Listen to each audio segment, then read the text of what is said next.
Hey guys, what's up? Hey Inner Circle, what's up? Katie, good to see you. Hey Denise Frey. Sheila, good to see you again. Hey Christina Burgess, what's going on today? Paula, what's up? I see you, Elaine. I see you. Good to see you guys. Hey, welcome to this month's Inner Circle. It's good to have you guys here. You know, it's so funny. I get to do a lot of trainings. I see some of your faces. I see Tresty. I saw you, Treste. I see Cyrene, and I saw you guys just yesterday. What's up, Karen? Steph, what's going on today? I see Terry. I see Michelle and Mary and Joanne, Laura. I get to see so many faces. Then it switches, and I'll see another big group of you too. Harry, good to see you today, man. You know what's cool is I get to do these trainings, right? Some of you were with me yesterday if you're a part of our High Ticket Academy. And I have different groups, and it's funny. It probably seems, if you're in multiple groups, that they blend into each other. But I have to tell you, I have different feelings as I go into different groups. What's up, Nicholas? Good to see you today, man. I have different feelings as I go into different groups because they mean something different at a different time, right? I mean, Inner Circle to me I've been doing these once a month. I think it's 6 years now. And we have people that are in this group right now that have been with us for those 6 years. It's unbelievable. Then we have new people come in, and some of you found us because you're a part of mastermind.com and how that's come together in a great way, or you became a part of Project Next or KBB. So many of you have come in for different reasons, but this family means something to me just as much, but in a little different way as some of the other groups I train. This has a lot of history. The focus in this group is mindset, marketing, and momentum. And if you guys have been with me for a long time, you know I kind of circulate those truly based on what my experience of the month prior was, right? And you know, if I come up with, there's something I'm working on with marketing that's like, oh my God, they need this in their lives, then that's what I'd share that month. If there's something that, you know, we all want momentum. We all want to keep moving forward. If there's something when it comes to momentum, I'll share that. And then there's times where I know we got to talk about mindset, right? We got to talk about what's going on. And I want to tell you what sparked the topic of this year, or this month, with my Inner Circle family is with all that's going on in the world. You know, we've been talking about uncertainty with just COVID. Man, could we have seen it stacking the way it's stacking from COVID and uncertainty, and we're open, we're shut down, should I mask, should I not? Should I vaccine, should I not? And then it helped create this next level polarization of you know, liberal and conservative and Republican and Democrat, if you're here in the States, and pushing to the extremes, all this craziness going on. And then we throw in a war where there's inhumanity going on, where there's suffering going on, uncertainty going on. And this has just been stacking, right? Can we all agree that it's like, it just keeps stacking? And as strong as we stay, that's why we need to stay connected now more than ever. It's still like, damn, it's tough out there, right? So when that happens, right, there's something that I wanted, my topic for today is, with all that going on, there's a lot of people I'm talking to. Now, this is what I do every day of my life, right? And I get better at it because I get to read books obsessively. I get to, you know, today at 12 o'clock, I'll be with my dear friend Tony Robbins for 3 hours, right? We'll be talking about our businesses and things we're working on. I'm really lucky. I get to surround myself with great people. I write books, read books. I get to be with you guys, and, you know, those of you a part of the self-education industry. How do we get better at something? We teach it, right? To learn it is one thing. To write it down is another. To teach it, ooh, we gotta sit up straight. I don't want to teach crap when I'm with you, right? I want to be the best version of me right now, right? So I get to teach it, and simultaneously, I have three children, just like so many of you. And I want to pass down this ability to know that when the outside world goes sideways, we can master the inner game and still be in control. Right? When we master the inner game, it really doesn't matter what goes on around there. And those that can master the inner game are the ones that help solve the problems in the outer game. If you don't master in here, if your confidence drops, and I know I've said this a lot, I'll be teaching something different today, but we become the thermometer of life, not the thermostat. Can we all agree on that? When stuff is going and you're watching the news and the next negative thing happens, you're like, oh my God. And we get in this space of waiting for the next shoe to drop, waiting for the next thing, waiting for what else could go wrong. I mean, I had my team come in today and talked about how they think that I haven't watched the news and seen that, but they're like, hey, I heard there might be some more COVID shutdowns. Could you imagine COVID shutdowns in the middle of all this? Are you kidding me, right? And what happens is as that stacks, I promise you what happens to so many, and we're a part of this family, and I want to be talking about it today, what happens sometimes without you even realizing that your confidence, and we can use a lot of different words, but let's use the word confidence today. It slowly diminishes, right? Like when stuff's going so sideways, and here's what I want you to think about.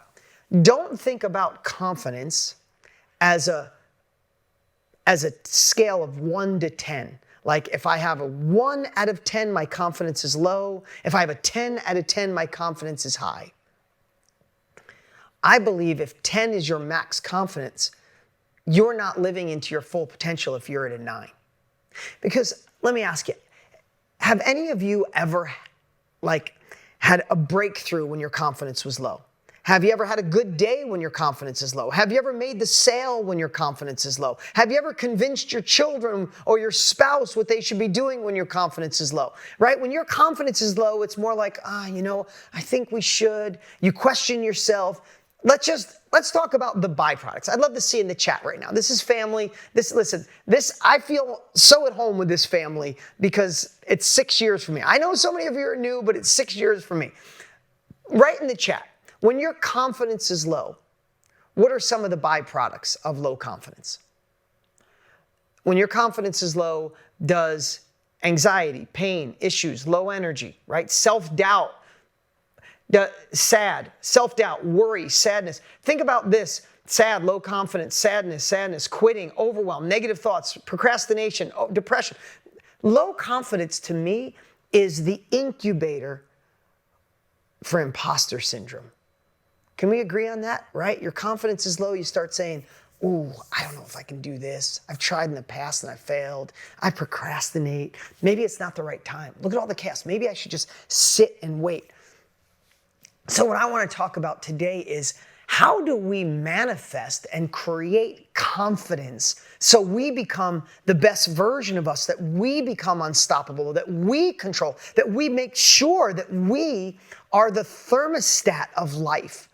Not an easy task. That's why I wanted to talk about it today. And the reason I'm talking about it today, it's probably what I heard from people I know, even people that are successful in business, successful in life, and happy.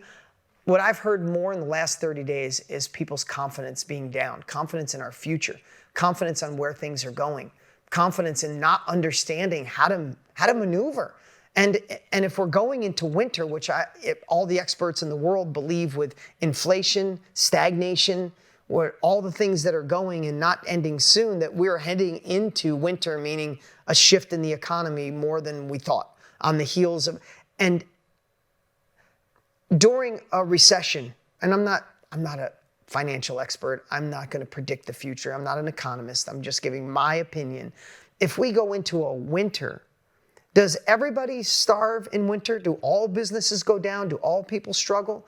Some people, Tony says this, some people in winter ski and snowboard and ride their snowmobile, right? Like some people thrive in winter, but those that thrive, in my opinion, in my dear friend and brother Tony's opinion, those that thrive, it's not just the business you're in. Of course, that has a big impact on it, right? But it's really the mindset you have as it shifts. Because when that shifts, when things change, people get more scared, their confidence goes down even more, and they sit on their hands and wait for things to get better. Those that thrive during winter are the ones that find confidence in saying, hey, what Warren Buffett says, when everybody says yes, say no, and when everybody says no, say yes. That's when opportunity comes. The biggest opportunities come during a shift.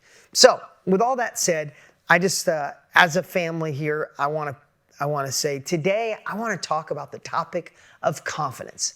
And again, not talking about being born with confidence or being an extrovert. I love the words quiet confidence, right? Don't we all respect quiet confidence? Not the loudest person in the room, not the most outgoing person in the room, the person that you look at and go, wow, if something went sideways, I'm going to team up with that person. I'm going to be on her team. Like, you know, you want that quiet confidence where nobody knows you're in the room, but if something goes sideways, you're like, follow me. I got this, right? And how do we build that? Like I teach my kids that all the time. I teach nonstop. How do we manifest and create this quiet confidence that people just know, right? They just know. So in fact, when my wife and I got married, she found the Graziosi crest. I don't know how you do it, but you can find crests of family all the way back to Italy. And she found this cool crest, and she had an artist adjust it and tweak it for our love and put both our names in it. And then across the bottom of the crest, it says quiet confidence. That's how important it is to me in my life. And I'm going to share one more thing because you guys might get sick of it. But sorry, it's such a big thing in my life, and it's a really easy thing to use as an analogy.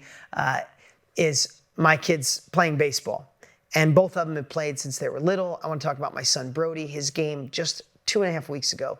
He played with his school, so he's on a travel team, and he's also on his middle school team. And on his middle school team, they're such his buddies that I watch my son get in his head that he wants to do better, and he tells himself, I got to do better. No, he tells himself, I don't want to screw up. I don't want to look bad in front of my buddies that I'm with every single day. And a week and a half ago, I'm driving him to his game, and the whole ride there, he's like, man, if anybody on the team misses a ball or you strike out, they bust your chops all week in school. And and I'm listening to this conversation in his head, and he is so deep in his head saying, I cannot mess up today, Dad. I cannot strike out today, Dad. And I'm thinking to myself, do I give him a 10-minute lesson on the words you say is the outcome you get? Because they are so sick of Dean Graziosi being their dad sometimes, because I can't help but give them a lesson. I see Akio laughing at me, right? It's hard, right? So I said, hey, bud, just remember, what you focus on is what you get. He's like, I know, Dad. And I could see his confidence was gone. And my son, I will not say he is not the superstar on his team, but he is consistently good. He is a good ball player, will bat first, plays second base or pitches. He is the anchor you want on your team. He is just the stable kid. I watched him go out there telling himself that he shouldn't mess up, telling himself what could go wrong. And he had the worst game I've seen him play in a year. It was horrific. He missed 2 balls. He struck out twice. My son never strikes out.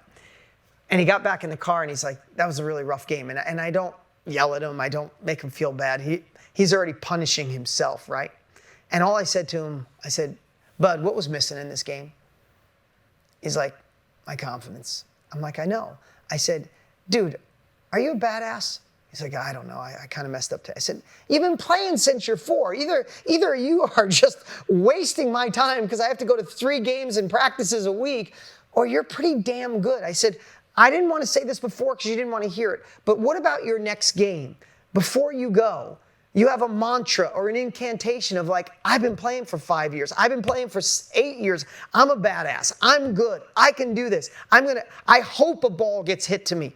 Not, I hope I don't miss it. I hope a fastball comes even faster because it'll go even farther rather than, I hope it's not too fast. I hit curveballs rather than curveballs are kind of new now that everybody's 13. Like I said, I know this is hard to say, but what story we tell ourselves is what we get.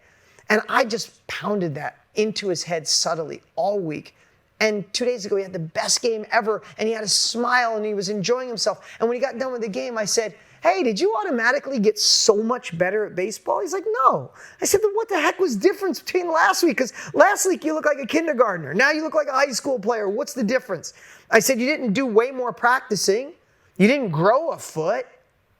What's different, dude? He's like, just the way I thought about it. And I want to train him on that. And he's not going to be perfect, and he's not always going to want to listen to his dad. But as adults, don't we all need that?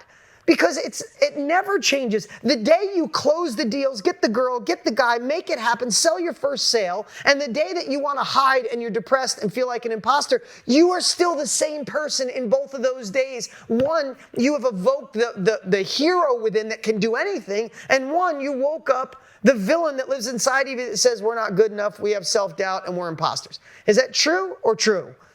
Right? So today, I wanted to go over some things that you may have heard me share before, but I need this stuff all the time. I repeat it to myself all the time. I study it all the time, but I want to invoke some things to awaken the confidence monster in you, that we can go out and be an active participant in not only our own success, but help solve bigger problems. Because we all know if we want to change the economy in the world, let's change the economy in our homes. We want to change the global conversation. We change that in our homes. We change it in ourselves. We want to create new, bigger, empowering stories that tap into our full potential. It all starts with us. So, with that said, you guys ready for a little lesson on confidence today? We ready to juice up our confidence? Sheldon Wagner, always love having you there with the bullseye behind you. Good to see you, man. All right. So, when it comes to confidence, I think we overthink it. And I don't want to simplify it too much, but I want to start with a really simple statement. There are things that rob our confidence without us knowing, and there are things that empower us to have confidence. Is that true? Is there things that rob your confidence and things that empower it, right? So to not oversimplify it, how do we identify the confidence robbers? You ready for this? And do what? Less of them. And how do we identify the things that empower us? And what do? More of it. Right? I'm not trying to oversimplify it. You're probably like, duh. But let's remind ourselves, let's be an investigative reporter today and figure out in a crazy world on the outside, what are the things that rob our confidence? Put in the chat right now before we go any further. What are some things that rob your confidence? I'd love to see it in the chat. Negative thoughts, failure, fear, comparison, fear, comparing, doubt, comparison. Look how many comparison is. Perfectionism, rejection, fear, right? Stand alone, self-doubt, lack of money, comparison, judgment, perfection. Judgment is a big one. Wow. Not really mindset, low sales, self-sabotage, anxiety, fiction. Amazing. So you guys are getting it. But what if we went upstream a little bit, right? For those of you who've known me for a long time, I always like to think of going upstream, because if we solve the fire that fuels fear, or that fuels self-sabotage, or fuels self-doubt, if we can find the cause of it, can't we stop it in advance? Right? And I'm going to tell the story that I heard Tony say probably a decade ago, and I've shared it before, but it was talking about the medical field, but I always love this. He said, a doctor pulls in to the parking lot, and there's a stream running around the back of the school, and the doctor pulls in and he sees somebody splashed around in the stream drowning, and he swims out and saves the person. And all of a sudden there's another person, he swims out. And every time someone pulls into the parking lot, the doctor is grabbing other doctors saying, hey guys, come over here. Look at all these people in the water. We got to save them. And more people are going out and they're trying to grab them and they're bringing them in and they go back out. And all of a sudden another doctor pulls in. And it could be anyone. It doesn't have to be a doctor. It's just the way I heard the story. Another doctor pulls in. He sees, they say, come help. And he gets back in his car and starts driving away. And they're like, hey, why are you driving away? I thought you were going to help us. He's like, I'm going to drive upstream and see who's throwing these people in the water and stop it. That's why I always say, what's happening? What can we do upstream? Instead of us trying to get the people out of the water, let's go find who's throwing them in, stop that, and then we don't have to save anyone. So with all those amazing comments you have, the root cause, that's right, the root cause. What can we find or identify that causes you to have self-doubt, feel like an imposter, be fearful, be scared, be depressed, have anxiety? That's what I want to dig in today. So I'm going to throw some out, but this is about you. Number one, what is the most costly advice in the world? What's the most costly advice in the world? Most expensive advice. There we go, Nicholas, Claudia, Heather, Kirby, Samantha, Steph, bad advice. There's nothing worse than bad advice in the world. I know I say it too lightly, but if we really think about it, right? It's your broke friend telling you how to make money, your single friend telling you how to fix your relationship, your miserable friend telling you how to be happy, your negative friend telling you how to shift your thoughts, right? We unfortunately take advice from people we love, or people we're around, or people we surround ourselves with. Even if we don't believe it, if it comes in enough, all we need, remember we said confidence isn't a 0 to 10 game, it's a 10 to 9 game. So I want you to write this word down right now. Confidence gets destroyed by accumulation. By accumulating small pieces that build, that suppress your confidence, right? It's not an all one thing. Your negative friend says, why would you want to start a business now? The economy's going to crash. The world is at war. Gas is up, inflation's up, costs are up. What the hell? Why would you start a business now? That's so stupid. Your broke friend, right? Or the one that hates his job or hates her job is telling you that, right? But she's your friend. She loves you. She's telling you that. And you're like, she doesn't get it. She's not a part of the community. She doesn't have what I have. But it builds a little, right? And it starts stacking up. So the first thing I want to share with you is, where are you getting bad advice? What people are you surrounding yourself with that are giving or slowly casting shadows of doubt? Where are you getting shadows of doubt, pieces of negativity that you need to put a wall up? Now, here's the thing. Yeah, Carmen, I get it. Close family, right?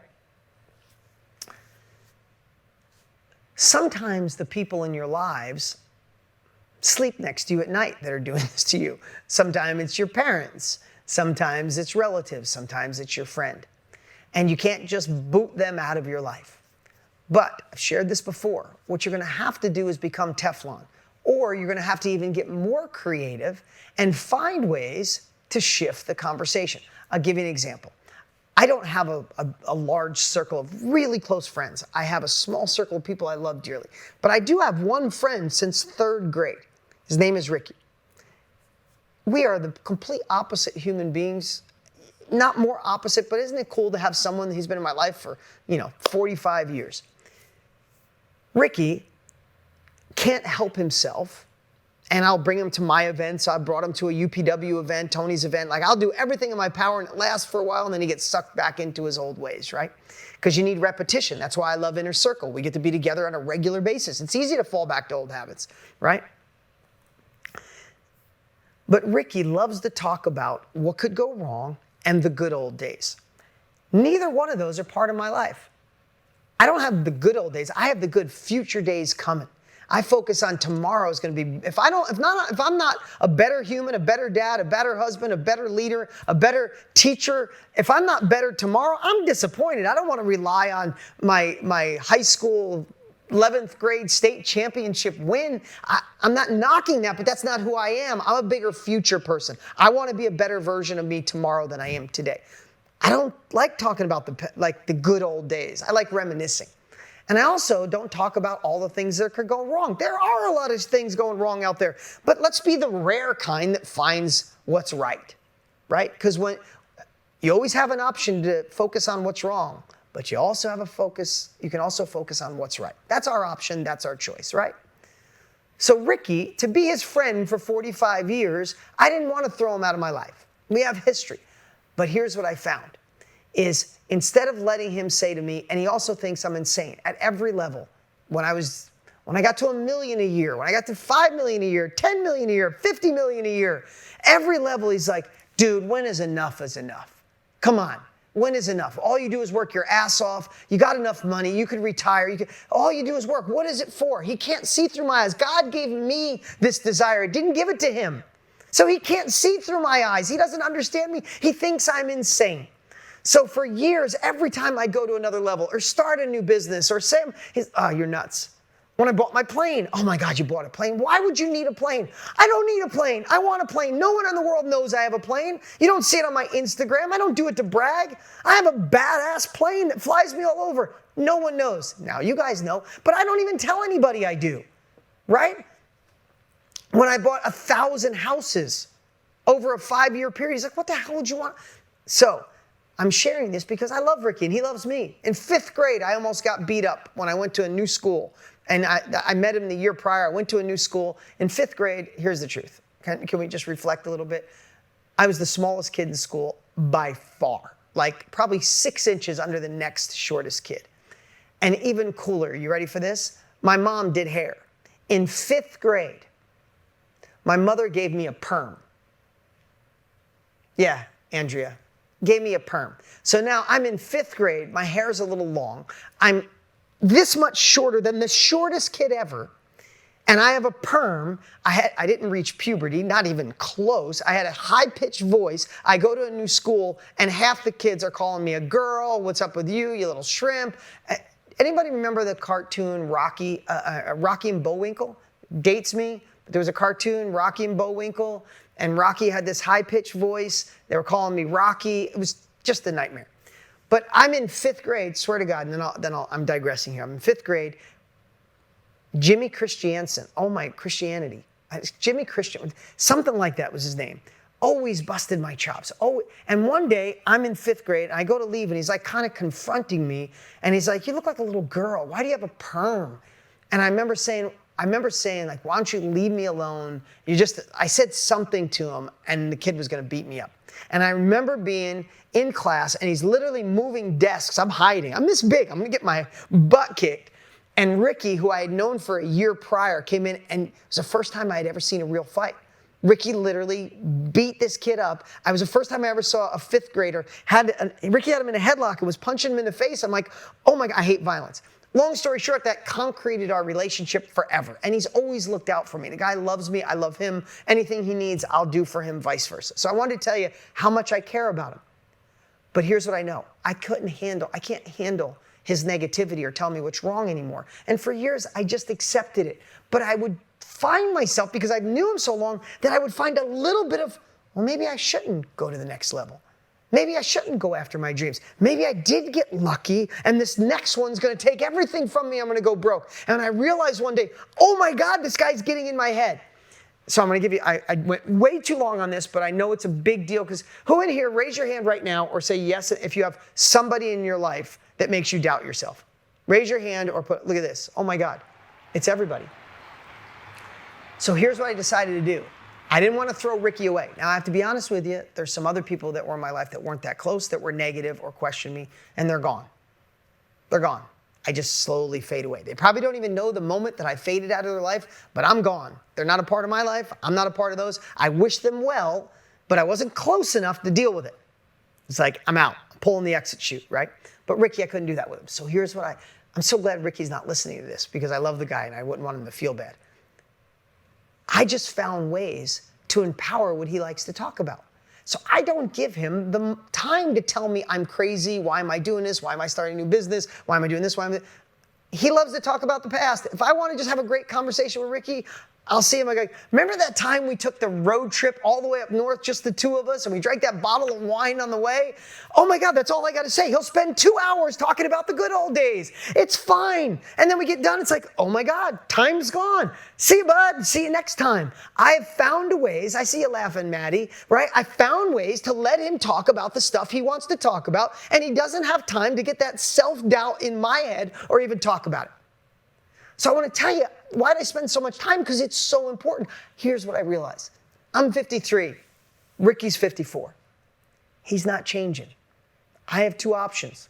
Kick him out of my life or find ways that he doesn't impact who I want to be. Make sense?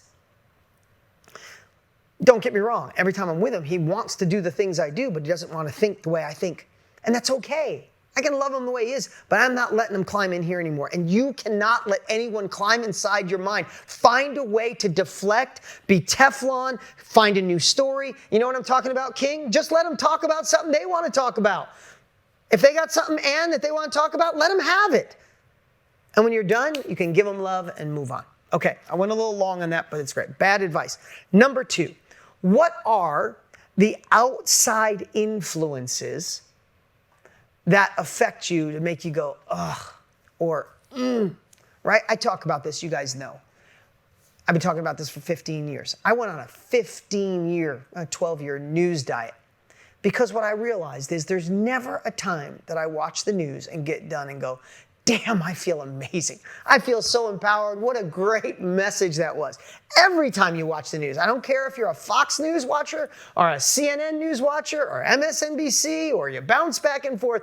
Has anybody here in the last year watched the news and got done and felt amazing? Raise your hand if you felt amazing watching the news. Not one? Who in here has watched the news in the last 6 months or the last year and got done and like, damn, this world's screwed up. We're in trouble. I'm screwed. Why should I even do this? Why should I start my new business, right? I mean, it can get extreme. And I'm not saying for me, I know this is a crazy time and you might want to get updated, but go on a 1-week news diet. What if you just went 1 week? You would see that your emotions change. There is no doubt that watching the news affects your confidence, which is, what have I been talking about? What is the word I asked you to write before? Accumulation, right? If you have a friend in your life saying, Heather, I don't know, you really want to do this? Come on. You really going to do this? And you're like, no, I got this. And then all of a sudden you click the news and it's like, oh shit. Things are pretty bad. And all of a sudden, your friend that tells you can't, then the negative news, and then we're going to talk about more. And when they stack, then all of a sudden one day you go, maybe I shouldn't. Think about that. And you can't even put your finger on what it was. You can't just blame your friend, or you can't just blame the bad advice, or you can't just blame the news. It's this stacking effect. So that's why I said in the beginning, how do you build confidence, or how do you maintain confidence, or let confidence come through, is by identifying what robs it and not allowing it into your life, and identifying what builds it and bring more of it into your life. Who has more confidence already with our conversation just being united in this group today, all of us being together, right? This is the thing that would build confidence. Watching the news robs confidence. So what are other outside influences that you can identify? I talked about the news. What are some things that when you do it, or people you hang out with, that rob your confidence or start accumulating? Another influence on your confidence are the words that we say. Think about that, right? The words that we say. Man, I'm stressed. I'm anxious. Man, our country's screwed. Our leaders suck. Though all of those things could be true and probably are, if we say them enough, it puts us in that state. Jim Rohn was the master at teaching that. And then Tony took it from Jim Rohn and made it 10,000 times better, right? That our words, our mannerisms, right? You're like, how was your day? Oh, just stressed. Compared to, it was brutal, but I got this. I learned a lot today. You get to choose how you position yourself. You get to choose the words you have, right? Things went totally sideways today, but man, I am never doing that again. Things went totally sideways today. This just sucks. Ugh. I know you could feel that way. I see you, Kirby, right? You can feel that way. But if you let yourself believe that way, what was talking about accumulation? Oof, another thing stacked on that pile, right? Shit's getting heavy. Man, do you see what's happening? You see people suffering. Did you watch the news? I can't stand our old leader. I can't stand our new leader. Right? You start stacking this shit up. Patrick, you know exactly what I'm talking about. Can we all give it up for Patrick, always looking sharp? If he's in your room, Patrick, dude, you're always looking sharp, man. You're always present. Love having you here.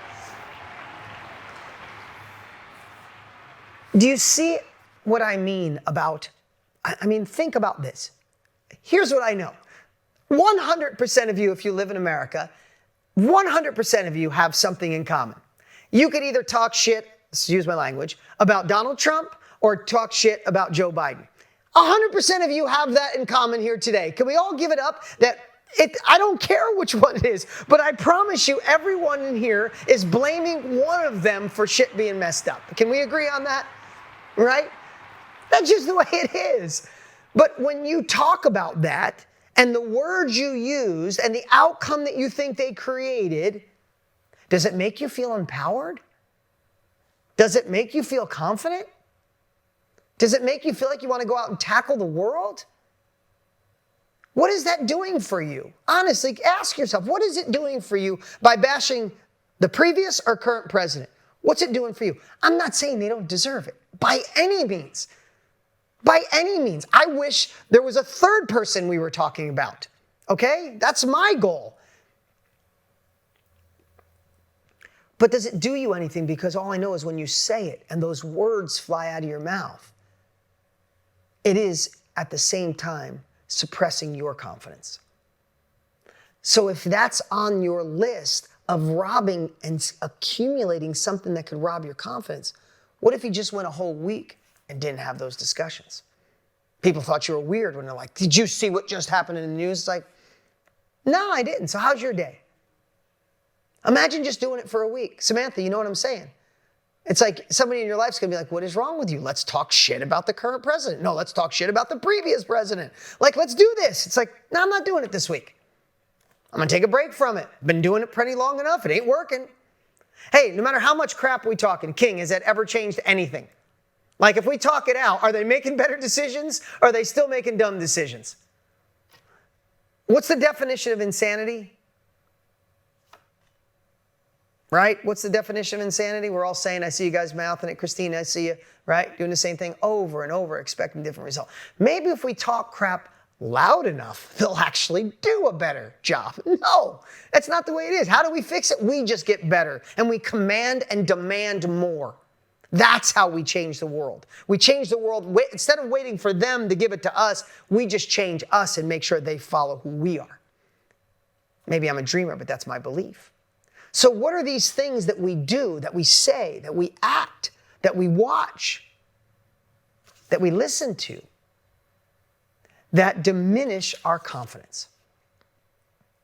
Once we identify those, if we strike those just for a week, imagine just doing this for a week. That's my challenge to you guys. What if we just try this for a week, right? Here's another one that I think is really important, and this was one that got me, so I had to. And what we read, you're right, Sheila, add that to the list. What we read is on there as well.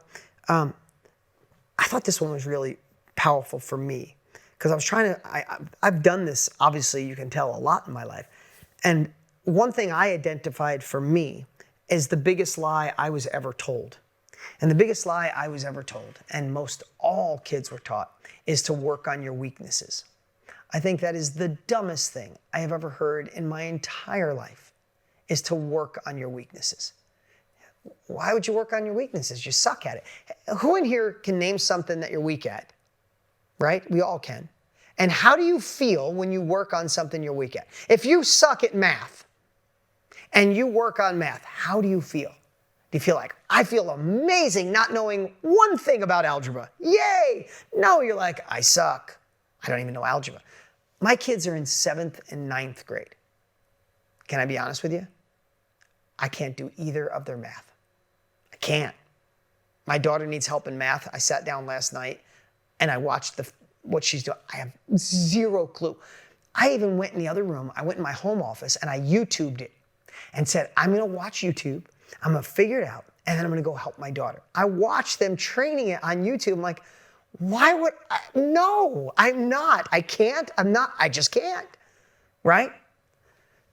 The dumbest thing in the world, I'm just telling you, is to work on your weaknesses. Then you get to be okay at a lot of things. The biggest strength in your life is to get amazing at what you're already good at. Listen, I'm not trying to say me. I still can't read very well. I go through a book, at least a book a month, probably a book every 2 weeks. Why? Because I listen. I'm really good. I can listen to a book and remember every piece of it. Every day I listen to a book. Every single day. If you ask me to read a book, my ADD kicks in. I have dyslexia. The words as I read them, they just don't sink in. They don't stick, right? I still can't read well. If I typed you an email and sent it to you before spell check, you'd be like, I'm never following this fool ever again. He's an idiot. I cannot spell. I try to articulate and use bigger words. I have a tiny little vocabulary. And then when I try to go past my vocabulary and use a word I've never used, and I try to spell it 4 times, and it keeps coming up red, like if spell check could talk, it'd be like, You idiot. What are you trying to spell? I have no clue what you're talking about. Spell check, can't even find the word, and then I just go back to something I know. Excited. Like, I don't know. Like, I can't spell. I can't read. I don't know my 7th and 9th grade children's math. I couldn't figure it out if you gave me $1 million. I cannot figure it out. I don't know. And there's 100 other things I suck at. And when I was a kid, I thought I was inferior because I couldn't read well, because I had dyslexia. And when your teacher tells you you're dumb, just sound it out. You're like, I am dumb. I'll never be anything. It was the biggest lie I'd ever been told. We were judged by an outdated scorecard. My daughter has been gifted with the same exact way in school. School's a little tough for her. My son, he got my dad's smarts. He's on the principal's list. He's got a 3.97 GPA average. He's unbelievable. He'll help his 2-year-old older sister do her homework. He's unbelievable. My daughter struggles a little bit. And I told her, who cares? My daughter has more emotional intelligence for a 9th grader I've ever met in my entire life. She's got more common sense than anyone I've ever met in my life. And I tell her, I'm like, Bree, I can't do your math, so you're better off there. You're way better looking than I was. You're like, I go through all these things. I'm like, and you suck at a few things. Who cares what you're good at? I said, your father sucks at way more things. But what I'm really good at is I care about people. I love going really deep. I love communicating on camera. I love storytelling. I love changing people's lives. I love marketing. I love impacting people's lives. I love people to say yes so I could serve them. I love putting compassion before envy and ego. I got really good at those, and I get to live a life where I can buy a plane and not have to tell anybody, and take care of retire my mom and my dad. I get to give away, we're 12 million meals through Feeding America. We're building schools in Africa. We're doing cool things. We're helping kids come out of slavery. Like, I get to do all this stuff, live the life of my dreams, and I still have a 7th grade reading level, and obviously a 5th grade math level. Just being honest. And you don't have to be good in the same shit I am. You have to be good in what you're good at. And what I want to share, and I want to tell you right now, working on your weaknesses robs your confidence. Go out and get amazing at what you're already good at, and then pay somebody to do the stuff you suck at. That is the evolution, right? Or barter with somebody. If you're really good at, listen, some people love Excel spreadsheets. Some people love creating SOPs, standing operating procedures. Some people love processes. Some people love systems. Some people love innovation. Some people love creativity. Some people love the art of it, the design of it, the visuals, the aesthetics. My wife loves making things look beautiful. We all love and are good at something, and I'm just going to encourage you today to lean into it. Over a decade ago, I had a small mastermind, and I used to do this. I don't have time for them anymore, and it was expensive. It was like $20,000 a person to spend 4 days with me, but it was amazing, and it was people already in business taking them to another level. And I'd say there was 20 people sitting around the table, and with 15 or 20 people, over 3 or 4 days, you get to solve everybody's problem and empower what they're looking for. Now, that seems expensive, possibly, but they were already in business, and I know every single one of them, their businesses exponentially grew, right? And I'm going around the table, and there was a gentleman named Tom. And Tom was in real estate and had just launched in real estate, and he had retired. I bet you Tom was 67-ish. And I get around and I start talking to Tom, like, Tom, how can I help you go to the next level? And he had been doing about a real estate deal a month, and he was making about $15,000 a real estate deal, and he was doing 1 a month. He wanted to get to 2 a month, and that's what our whole goal was. But when I got to him, I said, Tom, how can I help you? And he said, I need to get more organized, Dean. I'm a slob, and I'm so messy, it's unbelievable. I clean my car, it's a mess. I clean my home office, it's a mess. I don't know where my bills are and my invoices are. He's like, this is how long ago it was. He goes, I need to go to Office Max and get a filing cabinet and create a filing system, and I need to get more organized. And I just thought to myself, wow, I knew when you know you can help somebody in 2 minutes. I said, Tom, how long you been messy? He goes, my teachers used to bust my chops. My mom busted my chops. Now my wife busts my chops. I said, can I just be honest with you? How old are you? 67. I'm like, you're going to be a slob until the day you die. Sorry, I'm just going to break the news. You're never going to be organized. You suck at it. And he's like, in his head, he's probably like, I gave this guy 20 grand, screw you. Like, I could see it. I'm like, but guess what? It's okay, dude. How long you been holding on to that? And I kind of stared at him, like, how long you been holding on to that? He's like, no, yeah. I said, no, how long you been holding on to it? And I want to tell you, he's holding on to it so long that he got tears in his eyes. He's like, man, everybody, my mom, my teachers, I couldn't find a way to be organized in it. He was holding on to being the sloppy, messy kid his whole freaking life. I said, look at you focusing on your weaknesses. Tom, can we stop for a minute? You're doing a real estate deal a month at 15 grand. A year ago, you weren't in the real estate business. Dude, you're a badass at finding, fixing, and flipping. Who gives a shit how messy you are? Could you do, if we maximize your gig, could you do an extra 2 deals a year? He's like, hands down. I said, that's an extra 30 grand. Pay somebody part-time to clean up your shit. Who gives a shit about being sloppy? Focus on trying to improve that and your deals will actually go down. Focus all your energy on getting 2 deals a month, make 30 grand a month, pay somebody $1,000 or 2 grand a month to straighten up your life. And I watched him go from tears to like, why didn't someone tell me this 50 years ago? Because we're just not taught that way. Now I'm using that as an extreme, but it's an exact true story. Here's the cool part. He went home and told his wife in tears how he'd been holding on to being sloppy and messy forever. And she's like, well, you always say you want to get better at it. I busted your chops because you said you wanted to get better. I was trying to help you get better. You know what she did? She quit her teaching job and said, give me my 40 grand a year that I make at teaching and I'll make you the most organized man in your life. And they became partners. Look at that. Can we give it up for Tom of 15 years ago? Sometimes we just have to Ronaldo, you feeling this today? You know what I'm saying? Like sometimes we just got to take something that's in our life the way it is and mix it up a little bit and shift. And I thought it was really important to share with you that stop working on your weaknesses. Seriously, I know that seems weird. I know that seems hard. And I know there's certain areas. Now, here's one thing I want to say. As we are a startup, if any of you are in a startup, there are sometimes we got to work on that crap. Lisa, I see it. We got to work on it. But just know in your head is, I'm going to power through this crap until I start making X, Y, Z. And the first person I'm hiring is someone to do my bookkeeping. The first person I'm hiring is to clean my house, get my laundry, and go grocery shopping so I can do the stuff that makes me money. The first person I'm hiring is. So sometimes we have to do it. I've done the Excel spreadsheets. I've done the stuff I don't like until I didn't have to do it anymore, because what I've done is figure out how to get an ROI, right? If I spend all this time, like I've told this story before and I know I digress.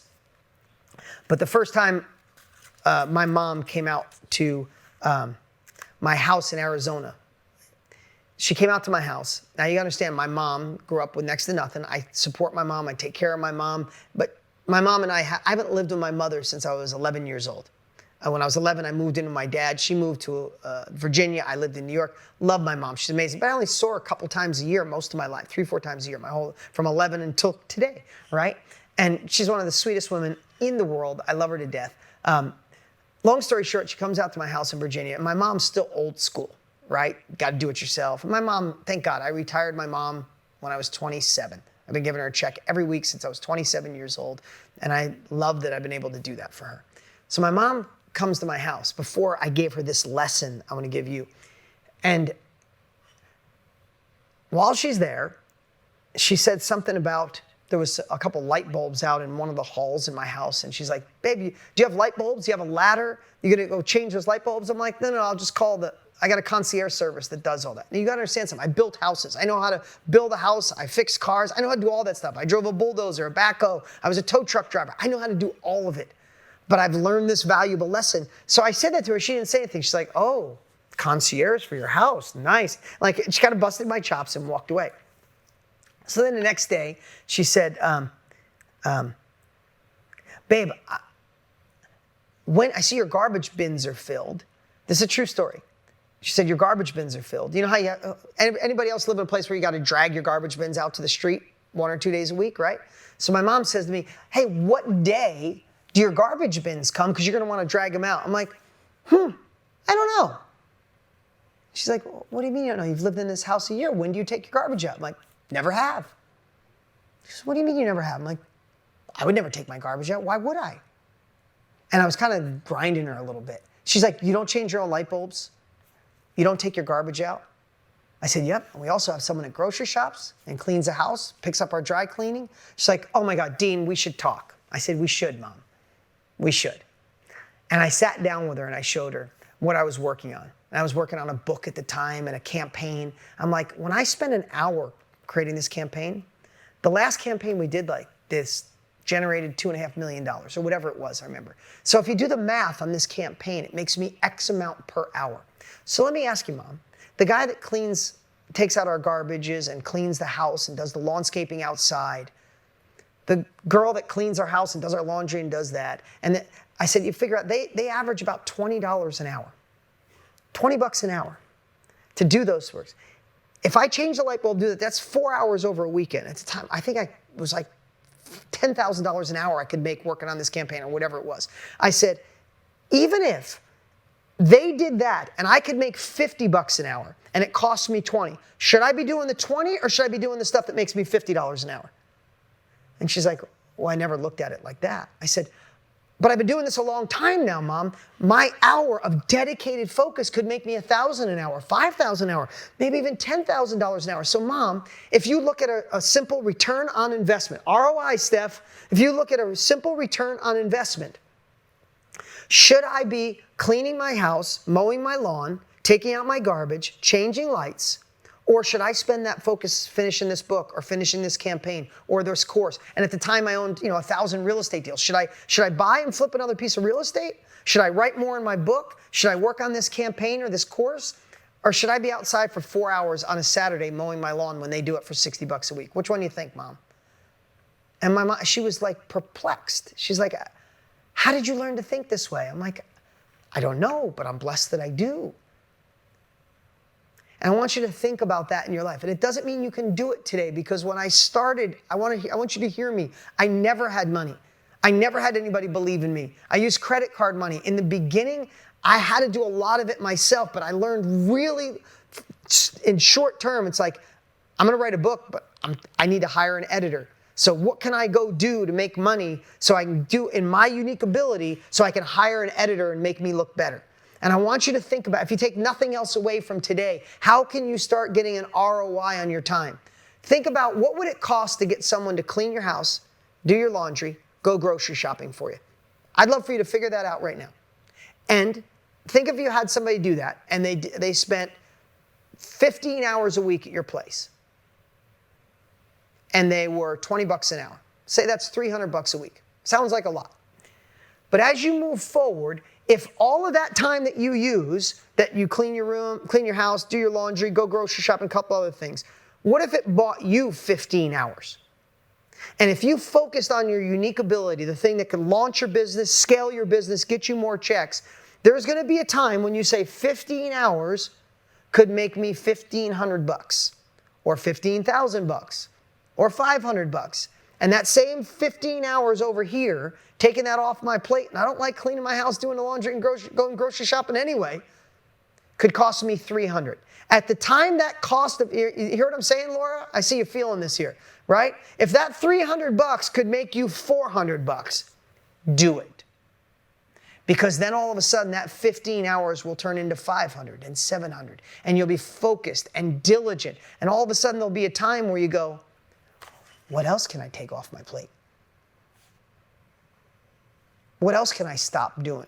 What other weaknesses that drive me crazy can I outsource? Because I can work in my unique ability. I can work in the thing that impacts lives and makes me money rather than suffering over here in something I hate or I'm not good at. You guys understand how businesses grow?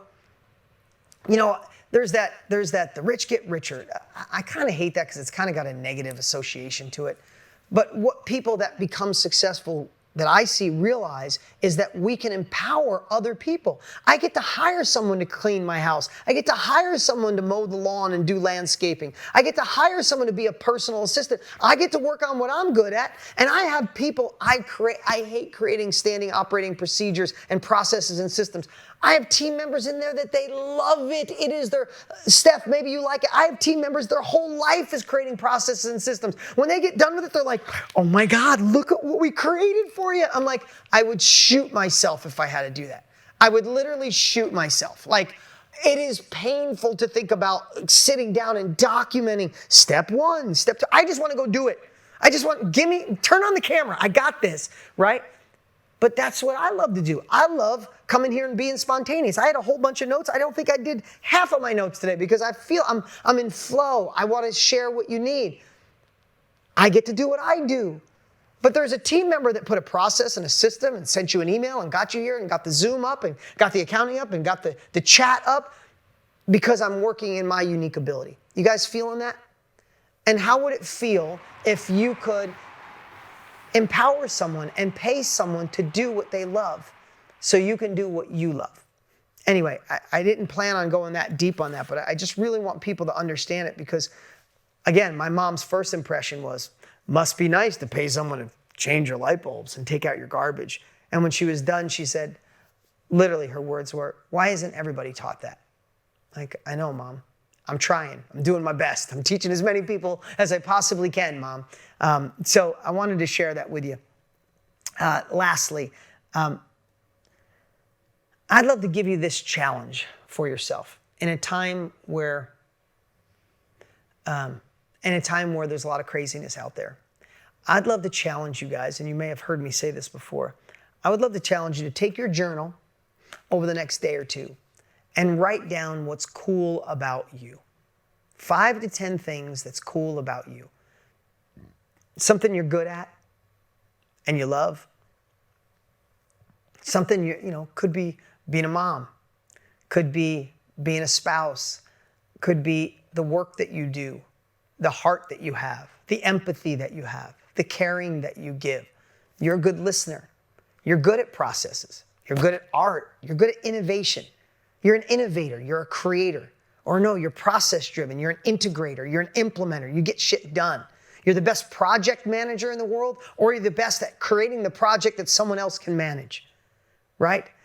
You're really good at the invisible.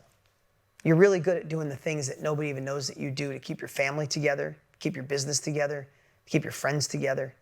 You do stuff that no one sees. Nobody even gives you a pat in the back, but you're a badass at it. I would love, love, love if you would do me that favor. Take your journal and over the next day, the next hour, write down 10 things that make you a badass, that are cool about you, that you've accomplished. And I want you to use this over the next month when you're trying to watch less news, trying to not let the negativity come on, trying not to work on your weaknesses, trying not to take bad advice. And go back to your journal and look and go, wow, you know what's cool about me? Is I get shit done. I get to be innovative. I'm not afraid to learn from other people. I pay for speed. I'm a part of a course. I'm a part of a training. I'm going to learn. I'm going to make this happen. I do things even when people tell me I'm crazy. I do it anyway. When the world is negative, I stay positive. When people don't believe, I still do. It's cool about me. I believe in God. I have a relationship with God that no one will understand, but me and God got this. I don't know what yours is, but I would encourage you to really do this. It's really hard to write cool things about yourself. In a minute, you could write what's cool about your kids, about someone you love in your life. You do it in a minute. You take the pen, it's like, oh, my kids, they're this, they're this, they're this, they're this, they're this. What about me? I don't know, I'm not really that cool. I don't really have done that much. Force yourself. And then this month, while you're trying to do less news and take bad advice, go back and look at what makes you cool and remind yourself. If you got to do it every day, do it every day if you have to. It's something we all need to do. I did it about 8 years ago for the first time, and I try to do it as much as possible. Guys, thank you so much for being a part of Inner Circle and being here with us month after month. It's pretty awesome. Remember, you have access to previous trainings. Don't be afraid to, and if you don't know how to find them, make sure you email our support team and say, how do I find them? But the previous trainings are there for you. You're part of this community, and you can go back and look and say, you know what, I need one on confidence, or I want one on selling, or I want one on mindset or momentum, or how to overcome negative thoughts. We have so many great trainings from the past and so many great ones in the future. And I promise you, I'll still be here month after month serving you guys. I love this community. I see someone just asked, if you want don't forget, if you run out of journals, you can always go to deansjournal.com. Write that down. It's, it's my Better Life journal. So many of you have them. You always hold them up. If you ever want my journal, that's not a profit center for us. That journal is just amazing and we love it. If you want one, deansjournal.com. But if not, use your own journal. I love having a journal. I don't go anywhere without it. And that's where you could document your thoughts, what's cool about you, what you're going to avoid, what you're going to start. Write your creativity, do your to-do list, your not to-do list. Guys, thank you so much for being a part of this family. We'll see you next month. Thanks, guys.